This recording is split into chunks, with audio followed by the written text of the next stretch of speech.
एक सवाल बड़ा थोड़ा सा तीखा हो सकता है, लेकिन सच्चाई भरा सवाल है सर। आजम खां 70 मुकदमों से ज्यादा उन पर मुकदमे हैं, वो बंद है। अभी तक इतना जोशीला ऐसी काली पट्टियां बांधकर और आपके कई नेतागण बाकायदा टिक गए थे, बैठ गए थे, नहीं दिखाई दिया। लेकिन आज जरा सी छापेमारी क्या हुई, बड़ा दर्द हो गया सर सबके। बस स्वागत है दोस्तों एक बार फिर से मुजफ्फरनगर के मुख्यालय, जहां पर जिलाधिकारी और अन्य अधिकारी बैठते हैं। यहां पर लगातार राजनीतिक पार्टियों से लेकर आम आदमी का किसी न किसी धरना प्रदर्शन को लेकर हम आपको कवरेज देते रहते हैं। अभी अभी मेरे साथी, मेरे सहयोगी तनवीर मलिक की कॉल आई कि यहाँ पर समाजवादी पार्टी के जो कार्यकर्ता हैं वो धरना प्रदर्शन कर रहे हैं। मैं यहाँ पर जब पहुँचा तो बाकायदा बड़े जोश के साथ प्रदर्शन कर रहे थे। कारण आपको बता दूँ, लगातार मीडिया में चल भी रहा है। कुछ जो नेता हैं समाजवादी पार्टी के, उनके यहाँ छापेमारी की गई है और इनका आरोप है कि जो छापेमारी की गई है वो सरकार के इशारों पर की गई है।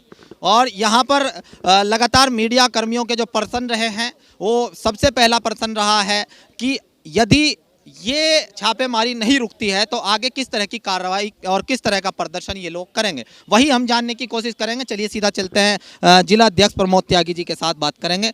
सर, यहाँ पर आप पहुँचे थे और जिस तरीके की कार्रवाई की गई है, अगर उसमें कुछ मिलता है तो ठीक है, अन्यथा वो कार्रवाई बंद कर देंगे, फिर प्रदर्शन की क्या जरूरत पड़ गई? कार्रवाई का समय क्या तय किया गया?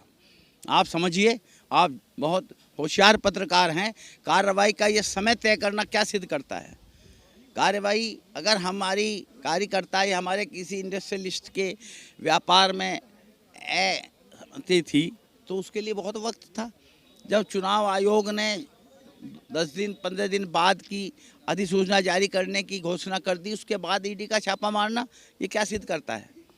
एक सवाल बड़ा थोड़ा सा तीखा हो सकता है, लेकिन सच्चाई भरा सवाल है सर। आजम खां 70 मुकदमों से ज्यादा उन पर मुकदमे हैं, वो बंद है। अभी तक इतना जोशीला ऐसी काली पट्टियां बांधकर और आपके कई नेतागण बाकायदा टिक गए थे, बैठ गए थे, नहीं दिखाई दिया। लेकिन आज जरा सी छापेमारी क्या हुई, बड़ा दर्द हो गया सर सबके। मैं समझता हूँ हमारे पत्रकार महोदय अधिवक्ता भी हैं। जब मामला न्यायालय में चला जाता है, न्यायोचित कार्यवाही में हमारे संविधान में इस तरह प्रदर्शन का क्या प्रभाव पड़ता है? और ये ईडी के मुकदमे अगर दर्ज हो जाएंगे, उसके बाद हम उस मामले में प्रदर्शन करें तो आप हमसे सवाल पूछना। आजम खां के खिलाफ योगी सरकार ने बहुत ज़्यादा झूठे मुकदमे दर्ज कराए, उन लोगों के जरिए कराए जो लोग किसी एक राजनीतिक पार्टी से संबंधित थे। मैं उस पार्टी का नाम नहीं लूँगा। आप अधिवक्ता हैं, मुझे बताइए, जब केस कोर्ट में चला जाता है कोई प्रदर्शन से हल होता है क्या? यहाँ जमानत की बहस पे अगर प्रदर्शन कर रहा है मुलजिम तो बहस एक करेगा एडीजीसी कि जी आज भी कानून व्यवस्था के लिए सवाल है। आजम खां कोर्ट में जब तक नहीं गए थे, शायद आपकी जानकारी छोटी है, 2 दफ़े तो रामपुर में अखिलेश जी ने पूरे मंडल के लोगों के साथ प्रदर्शन किया था। आप अपनी जानकारी बढ़ाइए। हमारा जो सर सवाल होता है ना, वो हमारा व्यक्तिगत सवाल नहीं होता है। जब जनता जिस चीज़ को सोशल मीडिया के माध्यम से हम तक पहुंचाती है, हम सवाल करते हैं। ये बात लगातार ओवैसी भी उठा रहे हैं कि आजम खां के साथ जो है इंसाफ नहीं हुआ है, समाजवादी को जिस तरह प्रदर्शन करना चाहिए था नहीं किया है। तो मेरा सवाल आपसे इसीलिए था। ओवैसी जी एक राजनीतिक पार्टी के नेता हैं, उन्हें किसने रोक दिया था प्रदर्शन करने से? किसने रोक दिया था? अत्याचार के खिलाफ कहीं भी लड़ाई लड़नी चाहिए। चंपारण में गांधी जी के घर की बात तो नहीं थी, वो किसानों के लिए लड़ाई में खड़े हो गए। किसने रोक दिया था बीएसपी के लोगों को, और किसने रोक दिया था कांग्रेस के लोगों को?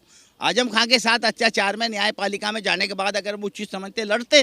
जहाँ तक समाजवादी पार्टी की बात है, जब तक कोर्ट में नहीं गए, आजम खां न्यायिक हिरासत में नहीं गए थे, 2 बार तो रामपुर जाकर के अखिलेश यादव जी ने प्रदर्शन किए। पूरे मंडल के लोगों को पूरे मंडल बंद कराए, पूरा मुरादाबाद मंडल बंद कराया, वहाँ प्रदर्शन किए। लेकिन जिस दिन वो न्यायिक हिरासत में चले गए, उस दिन के बाद हमने कानूनी मदद समाजवादी पार्टी ने की है।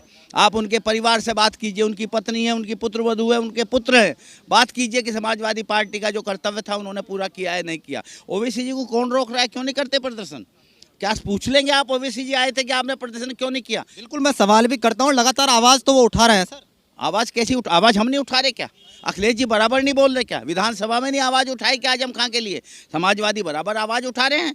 लेकिन जो ये कहते हैं कि वो पूछ रहे हैं, सवाल पूछता वो है जो अपने गिरेबान में पहले देख ले कि हमने क्या लड़ाई लड़ी है। ओवैसी जी लड़ते, ओवैसी जी जेल जाते, आजम खां के लिए कौन रोक रहा था? जनतंत्र में हर आदमी को लड़ाई लड़ने का अधिकार है। समाजवादी पार्टी के नेता हैं आजम खां। समाजवादी पार्टी जहाँ जहाँ संभव है वहाँ आजम खां के लिए लड़ाई लड़ रही है। मेरे सामने कोई डिबेट करे ओवैसी बसपा कांग्रेस का आदमी, मैं जवाब दूंगा। इन निकाय का जो आप कह रहे हैं दुरुपयोग भारतीय जनता पार्टी कर रही है, इससे राजनीतिक नफा होगा आपको या नुकसान होगा? आपके अनुभव के आधार पर यह सवाल आपसे। अभी आपने बंगाल, मध्य प्रदेश, राजस्थान का आपने ही प्रश्न में कहा था कि वहाँ का तो नतीजा उनके खिलाफ गया, यहाँ का भी नतीजा बीजेपी के खिलाफ जाएगा। ये बौखलाहट का प्रतीक है उनके। बदला लिया जाएगा इसका? जनता लेगी, हम कौन हैं? सत्ता में आने के बाद सर? नहीं, हम बदले की कार्रवाई नहीं करते। हम तो भारत के संविधान में विश्वास रखते हैं और जनतांत्रिक प्रणाली में, जनतांत्रिक मान्यताओं में विश्वास रखते हैं। नेताजी ने कभी बदला नहीं लिया, अखिलेश जी कभी बदला नहीं लेंगे। जो अपने कर्म गलत करेगी, जनता बदला लेगी। जनता तक हम आपकी आवाज़ पहुंचाने के लिए प्रयास करते रहेंगे और लगातार इसी तरीके से इनका कहना है कि ईडी और जो अन्य निकाय हैं उनका दुरुपयोग किया जा रहा है और इस तरह के आरोप यहाँ से जो इनकी आवाज़ थी हम आप तक पहुंचा रहे हैं और हाँ, हर एक आवाज़ आप तक पहुंचाने के लिए हम तत्पर हैं इसी तरीके से। लेकिन आप हमारा हौसला अफजाई करते रहें, लगातार हमारी कवरेज को आगे बढ़ाते रहें। जुड़े रहिएगा मेरे साथ, मैं अपने साथी तनवीर मलिक के साथ, India plus news Muzaffarnagar. India plus news, सिर्फ वही जो सही।